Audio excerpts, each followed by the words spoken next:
3 time बताए दुआ के, 3 टाइम। पता नहीं आप में से कितनों ने पढ़े। मैं पुराना मैसेज है, मैंने अभी थर्सडे को पढ़ के सुनाया। अगर आप लोग कर सकें, नबी ने 3 वक्त बताए दुआ के, सुबह 9, दोपहर 12, दोपहर 3।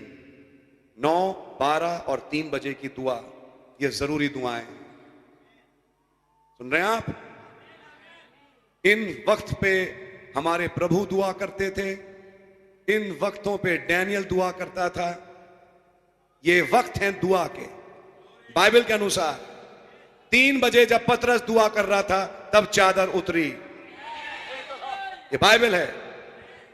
सुबह 9 बजे का टाइम, 12 बजे का टाइम, ये दुआओं के टाइम है। शाम के 3 बजे का टाइम था जब एलिया अब कुर्बानी लेके आया, क्योंकि वो शाम की कुर्बानी का वक्त था। ये बाइबल है। और नबी ने कहा तुम 9, 12 और 3 बजे दुआ करो, और जो समझाया जाता है उस पर विश्वास। बात कर रहे हैं एक्चुअली रोगियों से, और कह रहे हैं तुम लोग चंगे हो जाओगे। समझ मारी आपके। लेकिन बताते बताते एक बात तो बता ही दी। आपने मुसलमानों को देखा है, चाहे एयरपोर्ट, मैं तो एयरपोर्ट भी देख चुका हूं, चाहे एयरपोर्ट हो, चाहे बस हो, चाहे कहीं हो, जैसे उन्हें पता लगा कि वो नमाज का वक्त आया, भैया चादर बिछ जाती है और अगला झुक जाता है दुआ करने। चाहे कहीं पर हो, चाहे कहीं पर हो। ऐसे ही हमारे साथ होने लग चाहिए। 9 बज गए, 12 बज गए, यानी कि चाहे ऑफिस में हो, चाहे कहीं हो, एकांत चुनो, चाहे 2 मिनट, चाहे 5 मिनट, और बैठ के दुआ करो, वक्त गुजारो।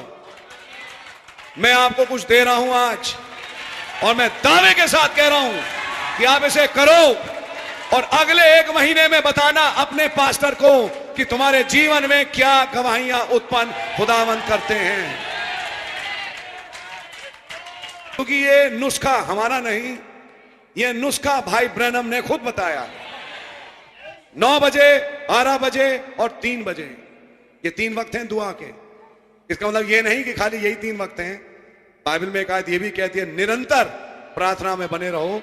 तो प्रार्थना तो निरंतर भी है, लेकिन कुछ खास वक्त भी हैं। समझ मारी आपको?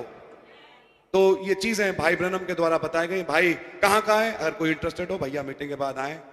आज बड़ी एक छोटी सी गलती ये हुई कि मैं अपना आईपैड लाना भूल गया, वरना मैं आपको सीधा सीधा पढ़ के वो कोट सुना था। थर्सडे को मैंने अपने चर्च में सुनाई है बात। तो ये कुछ मोटी मोटी बातें हैं जिन्हें आप सीखें। समझ मारिए आप? और इसका फायदा अपने जीवन में उठाएं। मैंने उठाया अभी मैं और मेरी पत्नी, हमारी एक क्लिनिक है, भाई अशोक जानते हैं, भाई रॉबिन भी भाई। तो 9 से 12 की ओपीडी थी, ओपीडी खत्म हो गई, मरीज चले गए, जगह खाली थी। अचानक उन्होंने क्या कर रखा है, मेरी पत्नी ने अलार्म लगा रखा है, अलार्म बजा। प्यार में मुझे हनी कहती है, हनी 12 बज गए। अरे मैंने कहा 12 बजे, वेरी गुड। तो वो अपने कमरे में, मैं अपने चैम्बर में। अच्छा, जाने से पहले मुझे मार्केट जाके कोई चीज खरीदनी थी, तो मैंने जिस भाई के साथ जाना था उसे फोन लगाया। वो मुझसे कहते हैं देखो भैया मैं पता करता हूं, वैसे आज मंगल है, पता नहीं मार्केट खुली भी होगी या नहीं खुली होगी। मैंने ठीक है भाई, पता करना बताना। फोन पे बात हुई, खत्म हो गई।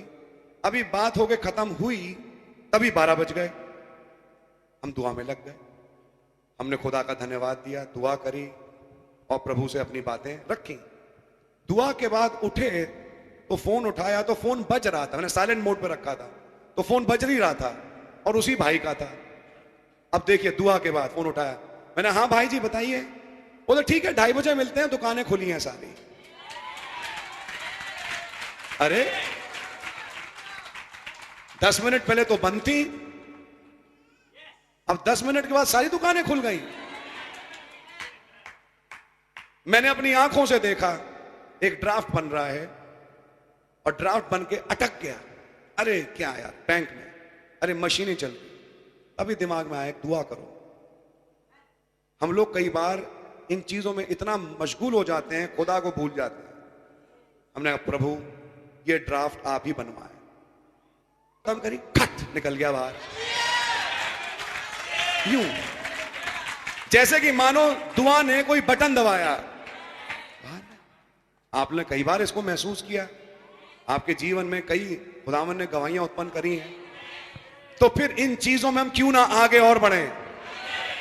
क्या सच्चाई है? तो ये वक्त है और अब ये समय है कि प्रचार का काम तो बहुत हुआ और प्रचार का काम तो चलता भी रहेगा और प्रचार हम करते रहेंगे और आप सुनते रहेंगे। अब ये समय है दुआओं में जाने का, कि जितना हो सके अब दुआओं में जाएं।